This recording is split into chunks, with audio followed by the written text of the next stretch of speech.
pamilihan na talagang bibili nyo. Halos ganun na lahat. Wala na rin yung mga dati natin yung mga puti o kaya dating mga yellow corn sana nakakain. Hindi na. Kung umutang siya, tatanim. Siyempre pag-harvest, babayad. Ang tira, sako.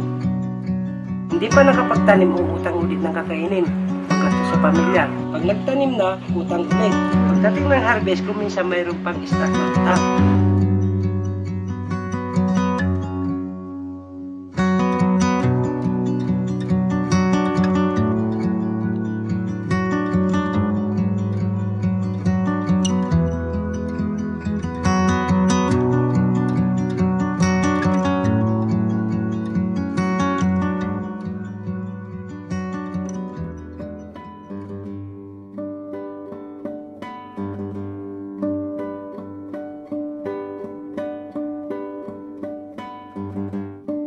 Isa ang probinsya ng Isabela sa mga lugar kung saan unang sinubukan ang BT corn. Ang BT corn ay isang tipo ng mais na nilagyan ng lason mula sa isang mikrobyo upang puksain ang uod na sumisira sa mais. Ayon sa mga magsasaka sa bayan ng Etxague, taong 2000 nang ipatanim ng mga traders ang GM corn.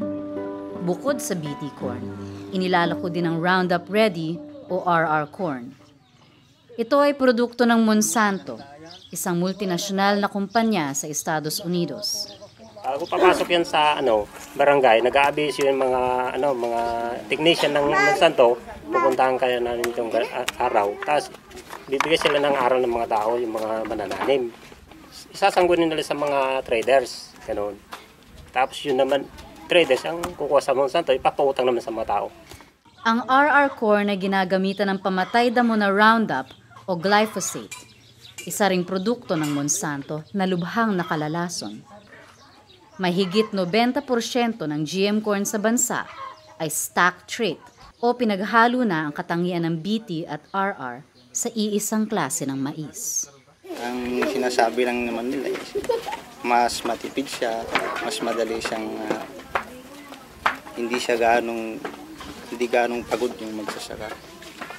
Kasi hindi mo na siya kailangang daguhan, maraming taong gagamitin, kundi isprayan mo na lang siya kahit mag-isa ka lang dun sa isang hektare. Noong una, hindi nalalayo ang presyo ng binhing GM sa iba pang tipo ng konbensyonal na mais. Ngunit makalipas lamang ang ilang taon, dumoble ang presyo ng binhing GM corn. Naging rekisito ng mga traders ang binhi ng GM na mais para makautang. Napakataas nga yung presyo ng binhi tatanim mo. Pagka nag-dispose ka na, kahit maganda yung klase ng mais mo na ibibigay sa kanila, hawak naman ng traders yung presyo. Alam nila yung klase ng anihan na maganda, bababaan naman ng todo ng presyo.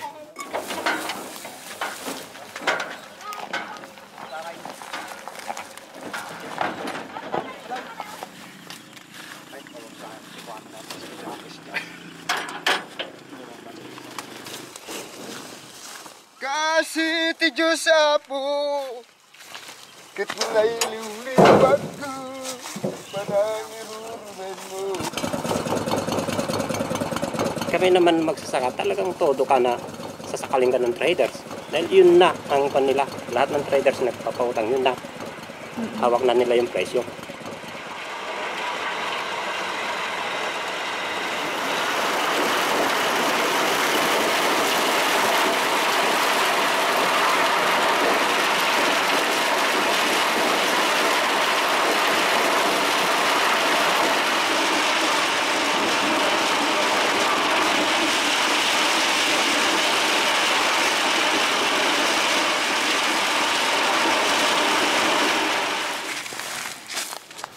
Kung hindi mo kinaya ng nakautang ka ng mga 50,000 na, sasabihin sa'yo, siya na magpapatanim. O, hilain yung kalabaw, kinulang yung kalabaw, baka yung pang lupa mo, siya na magpapatanim. Kung ilang cropping, ganyan. Ang cropping, kuwan na yan, para matubos mo lang yung utang mo dun. Yun ang patakaran nila.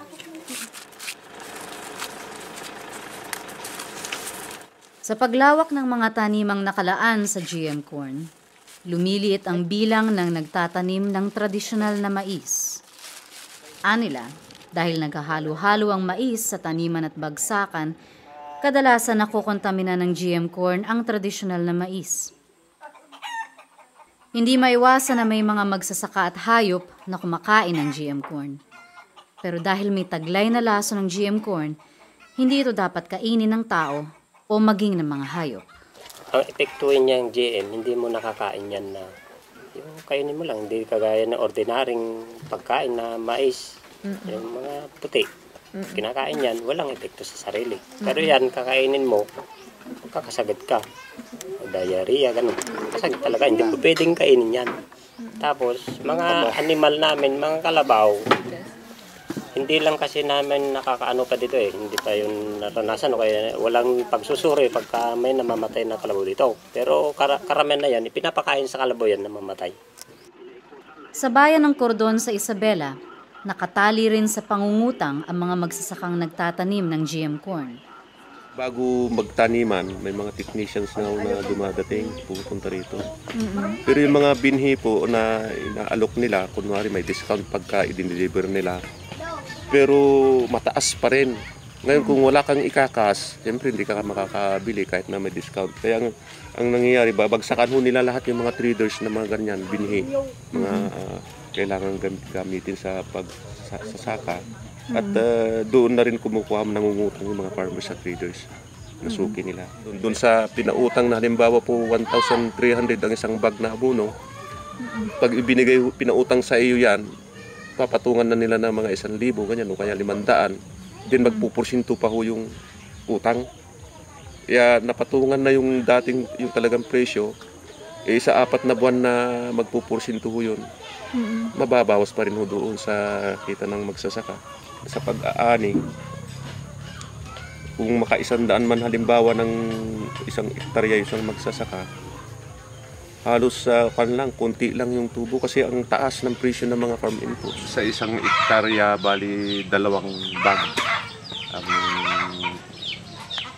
binhi para sa isang hektarya. Ito po yung binhi na habang tumatagal, bumababa yung kilo, tumataas naman yung presyo.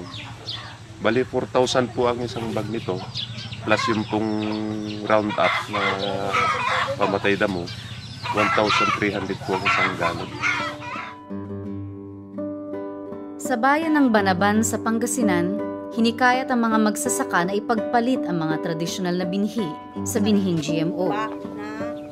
Parang sinasaka mo. Yung dati na traditional, nag-open-offer sila para mas mataas ang income, sabi, o mataas ang yield, pinalit sa hybrid. Mula nung nahawakan nila hybrid, wala na silang may tanim na binhi. Wala lang naiwan sa kamay nila, umasa na lang sa hybrid.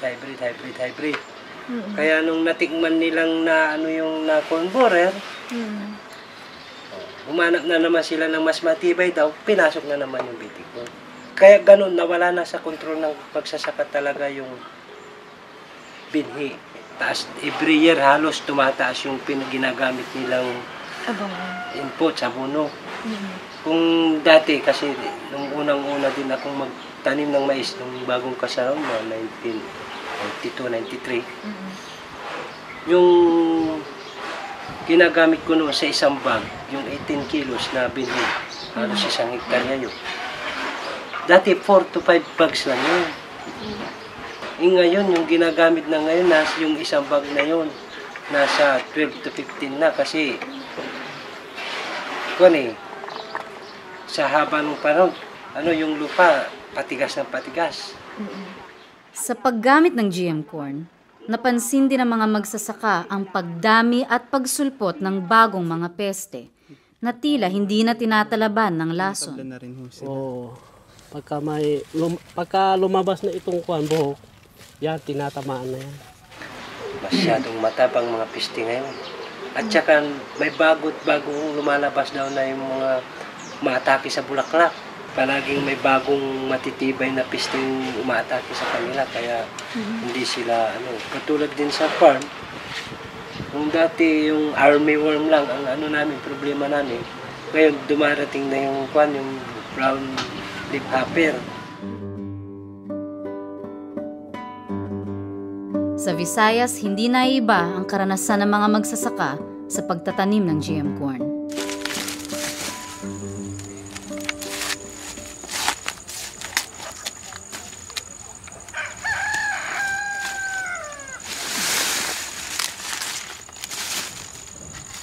Sa bayan ng Dumaraw, probinsya ng Capiz, nahikayat ang mga magsasaka sa magagandang pangako ng Monsanto. Mabato sa conbore resistant ko no. Hindi pa ka mga sapat-sapat, hindi madaw ko sapat-sapat kuan mo yang dubli kita. Kay magluwas ka drag ko ang bunga, hindi gid madotlan ka sakit. Walang kakayahan ng mga magsasaka na magpinansya ng pagtatanim ng GM corn. Maliban sa direktang pangungutang sa traders, lumalapit din sila sa mga guarantors. Sila ang nangungutang sa pangalan ng mga magsasaka. Malaki ang interes sa utang sa mga guarantor. May patong din sa presyo ng binebenta nilang binhi. Ang ibang lugi man. Mas halos kalabanan ng diya sa lusot, dampi sa mga membro kada paor. Duro dyan yagin pamulaan itlupa ka nagrantor nga nagkaralugi. Sadya ring hindi pinaliwanag sa kanila kung ano ang GMOs at ang mga lason na nilalagay dito. Wag kita sa nagambal ka, hindi pwede ganon. Ginalantaw mo lang, man ako nano dyan balasahon sa gwa, sundo lang nyo Kaya ibang tanang nga mangungumay, hindi man kamaan magbasa. Nagmitir tanda kag magano.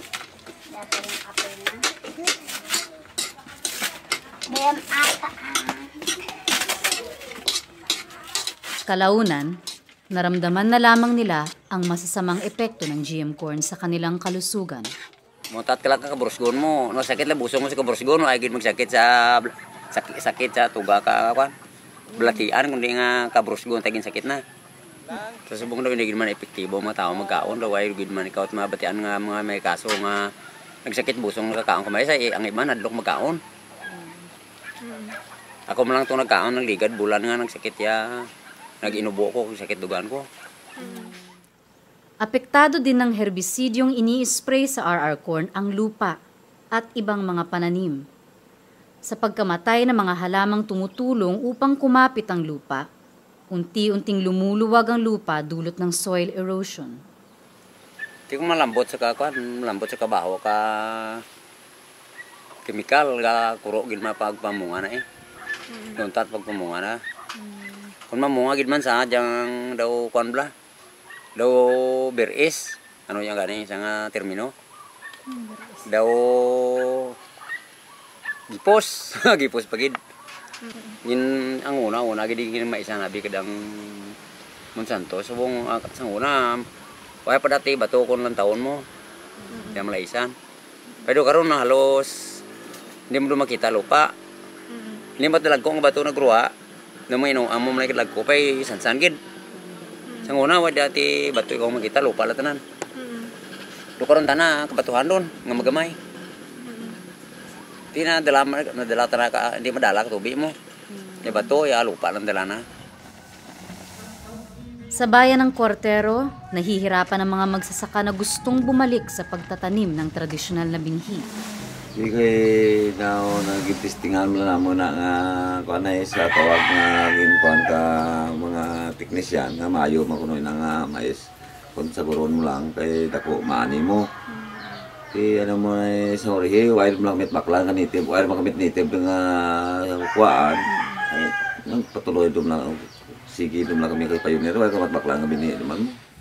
Hindi pinaliwanag ng mga technician na GMO ang kanilang mais na itinatanim. Kaya hanggang ngayon, hybrid na mais pa rin ang tawag dito ng mga magsasaka.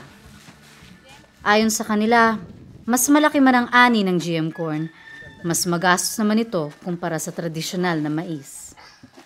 Pwede man dahil. Ay, Pero abis iba na yun, tambi mo, barete.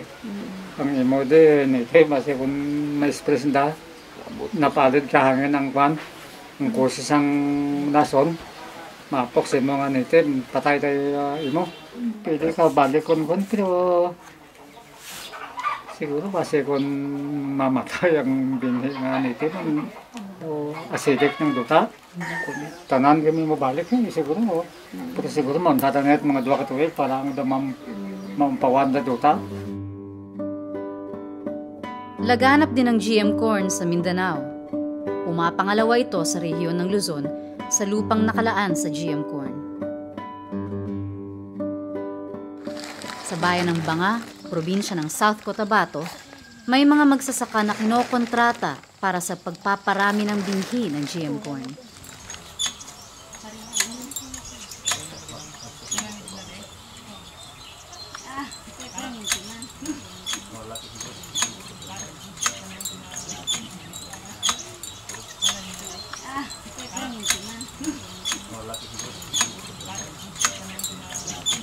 Walang garantiya ng kita kahit ang mga seed growers o mga magsasakang pumayag na gawing demo farm ang kanilang lupain. Ayon sa isang magsasaka, nalugi siya nang pumalpak ang pag-e-eksperimento sa binhi ng Pioneer. Ang Pioneer ay pag-aari ng DuPont, isang multinasyonal na kumpanya sa Estados Unidos. Pasok ako kaagad dahil wala akong minahawak ang pera. Apo. Sa kanila lahat hanggang land prep, seeds, lahat na sa kanila, chemicals.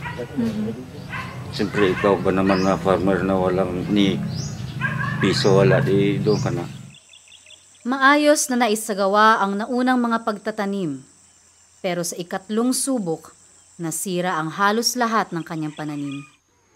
Lumalabas na masyadong matapang ang lason na inilagay ng mga nag-eeksperimento. Tinis nila na ginamitan ng glyphosate yung mais, sunasunog. Nakala ko, with insurance, hindi pala kung bagay mo pa doon sa main office na ilaban mo pa kung na-failure ba o sa calamity. Wala rin nangyari. Hindi ko na yung pinaglaban. Pag yung mais lang ang inaasahan mo, pag na-failure ka, almost 1 year na hirap ka na. Yung utang mo, may interest. Sa 5,000, 3 sakong palay. So hanggang umabot na po sa magkano ang naging utang niya?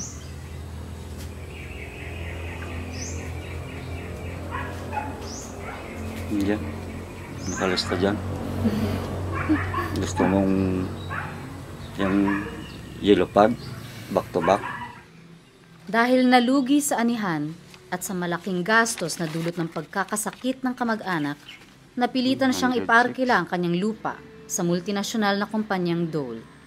Ngayon, halos wala na siyang sariling lupa. Sa bayan ng Malitbog sa Bukidnon, unti-unti nang tinatalikuran ng mga maliliit na magsasaka ang pagtatanim ng GM corn. Nakaroon gani, dag-awat ng panahon na daghang mga gagmay mag-uman, sunod gid pagtanom, sila nagtagtunga sa bag.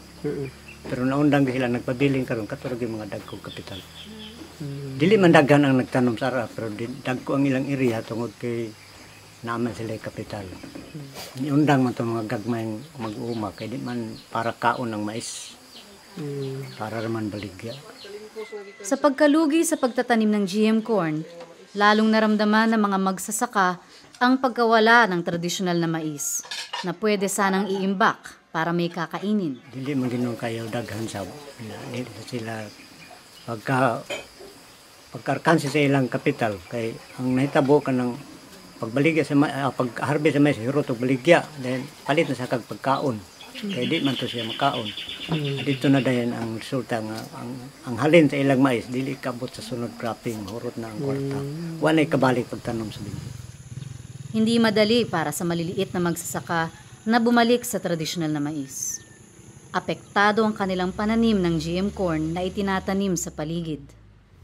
Ako gani sa akong kaning saging karon nga grabe nagbugtok man dito matabang nagtugay ko nga epekto gyapon sa chemical siguro kay katong atbang bitaw na do kato kanang sagingan nga dasok ako man na ang ibabaw si gitanuman na diabetes corn saging na ko dadapita tagsargi kay maayuhan ang bunga iti mo gay mangga kung mamunga siya o mabuwak din ang mangga igid mo dayon mga tagak ng mangga. Sa masipag ay natutunan ni Mang Max ang likaskaya at organikong pagsasaka bilang paraan upang iangat ang kanyang kabuhayan. Marami na rin siyang nahihikayat ng mga magsasaka sa organikong pagsasaka. Sa ako lang kabahin, gikan sa pagbiya ko sa organic, sugod ko sa organic 2,000. Sa ako lang kaugalingon gyud. 2,000 nagsugod ko sa organic. Ang ikaw anak kong base nga ni-improve tungod kay ang kuan man kay hektare akong napalit nga yuta. 7 o 7. Pero sa inorganic nga 15 ka trig wala ko napalit nga yuta. Pinatutunayan ng 10 taong karanasan ng mga magsasaka na walang maidudulot na mabuti ang GM corn sa kalusugan, kapaligiran, at kabuhayan ng mga magsasaka. Sapat na sabihin na tanging ang malalaking kumpanya sa binhi, ang pamahalaan, at mga lokal na mga ngalakal ang nakinabang sa GM corn. Sa harap ng mga balakid na hatid ng GMOs, naniniwala ang mga magsasaka sa kanilang kakayahang baguhin ang kasalukuyang sistema ng agrikultura. Ito ay sa pamamagitan ng sama-samang paggawa at pagtataguyod ng likaskaya, makakalikasan at makamagsasakang agrikultura. Napapanahon ng panawagan upang muling manindigan at maibalik sa kamay ng mga magsasaka ang kontrol sa binhi, kaalaman, lupa at teknolohiya.